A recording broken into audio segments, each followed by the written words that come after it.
Brought to you by Principal. You're the expert in what you do. Let our expertise round out yours. Retirement, benefits, investments.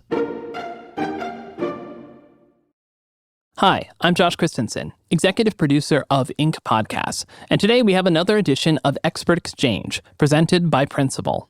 Today you'll hear another conversation between Dr. Gina Anderson, the CEO and co-founder of Luma Brighter Learning, and Marisa Murgatroyd, the founder of Live Your Message. Today they talk about learning how to separate yourself from your business, evolve your strategy, and give your company what it really needs to thrive. Okay, here's that conversation. Enjoy. Every single person has $1 million skill set within them, but they need to A, discover what that is, and B, learn the other $1 million skill set, which is how to grow a phenomenal business. I know that you've worked with a lot of entrepreneurs over many decades. So can you tell me what you've seen as like maybe the biggest hurdles or challenges or failures that you've seen entrepreneurs make? And then maybe some recommendations you could give for overcoming those hurdles and challenges. Yeah, I think a lot of it comes from finding that message market match right away and finding the fit. I think some people either go too broad and they're not able to micro niche far enough where they can own a particular market. And then the other people that I see have something that works and they assume that it's always going to work. So they're not evolving that message market match in that niche over time as things change. So I think when you get too attached to the way you do things, right, that's a problem.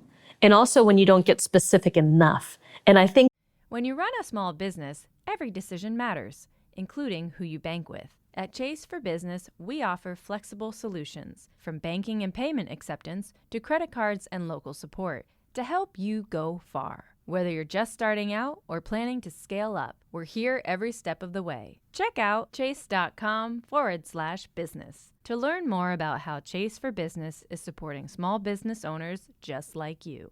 That most of the initial iterations of a company are obvious. Yeah. And it's when you go beyond the obvious that you can find these little micro pivots. You know, the same product with a slightly different market could be 10x the level of profit. So I call those looking for the 15-degree pivots, because I think sometimes when entrepreneurs, there's something that's not working in the business, they're like, oh, it's all just messed up, right? Get rid of it all. Yeah. I need a new business. Yeah. Versus saying, well, if we just pivot 15 degrees over here, we take this solution into this market, winner, winner, chicken dinner, you know? Yeah, right. All of a sudden, that same thing could be so much more valued. And I think that's another big mistake people make, is that they love what they do, but they don't love business in marketing. So you have to learn how to love business in marketing as much as you love your topic. And you have to be willing to get good and do the foundational things that are what the business needs. So the other thing about that is I think people can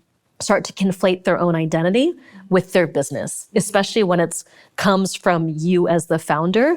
You are not your business. Your business is an expression of who you are. It passes through you, but you need to give your business what it needs to survive. Like you need air and water and sleep and food. Your business needs money. It needs the resources. Yes. There's things that your systems that your business needs that you don't necessarily need. So understanding how to give your business what it needs, and then also how do you get what you need? That a lot of entrepreneurs, because they self-identify with their business, expect the business to give them everything, to give them all of their purpose, to give them all of their adrenaline junkie tendencies, whatever it happens to be. And I think because of that, many entrepreneurs go and make crazy in their business. I think for me personally, like once you're able to kind of make that viewpoint and know that the business is not you and it's bigger than you and you're over here, it's healthier for everyone, right? It's healthier for the business and it's healthier for you and your team.